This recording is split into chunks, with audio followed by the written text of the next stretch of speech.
بسم اللہ الرحمن الرحیم۔ السلام علیکم۔ آپ کی قید و بند کا یہ پہلو دلچسپ تھا کہ جب بھی آپ پر کوئی آفت ٹوٹتی بفضل تعالیٰ آوارہ ٹکڑے کی طرح نکل گئی۔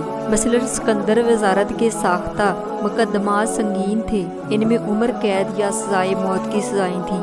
ان مرحلوں میں لاکھوں انسانوں کی دعائیں آپ کے ساتھ شامل حال تھیں۔ ہزاروں افراد جن میں زاہد تامرز تک شریک تھے، عابد شب زندار سے لے کر زاہد مرتاز شریک تھے۔ آپ کے دباغو رہے اور بڑے سے بڑا مار کا سر ہوتا رہا۔ ہزار دام سے نکلا ہوں ایک جنبش میں، جسے غرور ہو آئے کرے شکار مجھے۔ بعض اہل اللہ نے قرآنی وظائف بتا رکھے تھے، عمر بھر ان قرآنی وظائف کا دور کیا، آخری عمر میں انہی وظائف کے ہو گئے۔ ان کا بیان تھا کہ اہل اللہ کی توجہ اور قرآن پاک سے ان کے شغف کا یہ نتیجہ ہے کہ انہیں کوئی طاقت سر نہیں کر سکتی اور نہ کسی بخت و بیض سے اپنی مرضی اور منشا کے مطابق مجھے قید میں ڈال سکتے ہیں۔ لطیفہ غیبی کہیے کہ تحریک خلافت کی 7 سالہ قید کے بعد وہ کبھی کسی طویل عرصہ کے لیے اسیر نہ ہوئے۔ جس زمانے میں ہندوستان چھوڑ دو کی تحریک چلی تو اپنے واضح خیالات کے باوجود کھلا پھرتے رہے۔ پاکستان میں تحریک ختم نبوت کا جو اندھوناک نقشہ جمع اس قید سے بھی 1 سال کے اندر رہا ہو گئے۔ تقریروں میں گرفت کا عنصر شاد و نادی ہوتا تھا۔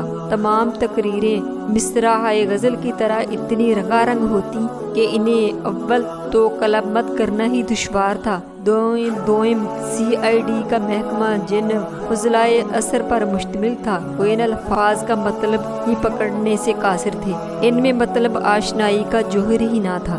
سکندر مرحوم کی وزارت نے آپ کو جس نازک موقع پر جن سنگین دفعات کے تحت پکڑا، اس کے پیش نظر ہر شخص کو اندیشہ تھا کہ عمر قید سے کم سزا نہیں ہوگی، لیکن قدرت نے دستگیری کی اور حالات نے معجزاتی طور پر پلٹا کھایا۔ جس رپورٹر لدھا رام نے تقریباً قلم بند کی تھی وہ ایکا-ایکی فرنٹ ہو گیا۔ اس نے Lala Lakhi Das additional district magistrate Gujrat کی عدالت میں 18 دسمبر 1940 کو بیان دیتے ہوئے کہا کہ شاہ جی کے خلاف جو تقریر پیش جا رہی ہے وہ حکومت کے ایما پر فرضی تیار کی گئی ہے۔ چونکہ میرا ضمیر مجھے ملامت کر رہا ہے کہ میں ایک بے گناہ شخص کو بلا وجہ مصیبت میں مبتلا کروں، لہٰذا مجھے اصل حقیقت کے انکشاف کی اجازت دی جائے۔ اس تاریخی بیان نے صورتحال الٹ دی۔ وزارت گھبرا گئی۔ ایڈوکیٹ جنرل نے 12 فروری 1940 کو ہائی کورٹ میں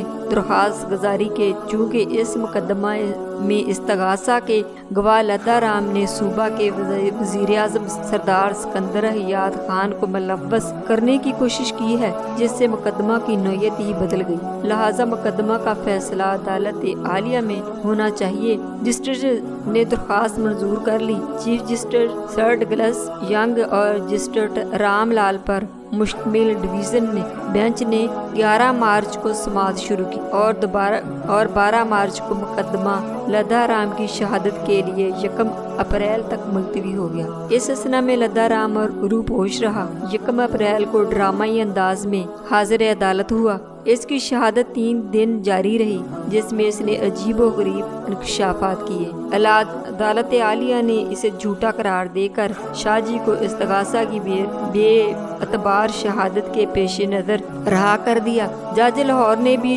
7 جون 1940 کو دوسرے مقدمے میں رہا کر دیا۔ لدھا رام کے بیانات کا خلاصہ یہ تھا کہ جو تقریر اس عدالت میں پیش کی جا رہی ہے وہ بنائی گئی ہے، کیونکہ جس شارٹ ہینڈ نوٹ بک پر اس نے تقریر کے حقیقی نوٹ لیے تھے اسے سپرنٹینڈنٹ انسپکٹر کے مکان پر جلا دیا گیا تھا۔ اسے کہا گیا کہ سپرنٹینڈنٹ پولیس کو وزیر اعظم پنجاب کی خفیہ چٹھی ملی ہے، جس میں ہدایت کی گئی ہے کہ سید عطا اللہ شاہ بخاری گجرات کے ضلع میں یونیٹڈ پارٹی کے خلاف منافرت پھیلانے آ رہا ہے۔ اس کی تقریر کے لوہے پر طریقہ سے لیے جائے نوٹ جس طریقے سے لیے جائیں کہ تقریر دفعہ 302 اور 152F کی زد میں آ جائے۔ اس کی تکمیل کی گئی پر اسی کمیونسٹ انسپکٹر نے اس مختصرات کی بنا پر نئے شارٹ ہینڈ نوٹ لکھوا لیے اور ان سے لانگ ہینڈ نوٹ تیار کیے گئے، جس کی بنا پر مقدمہ قائم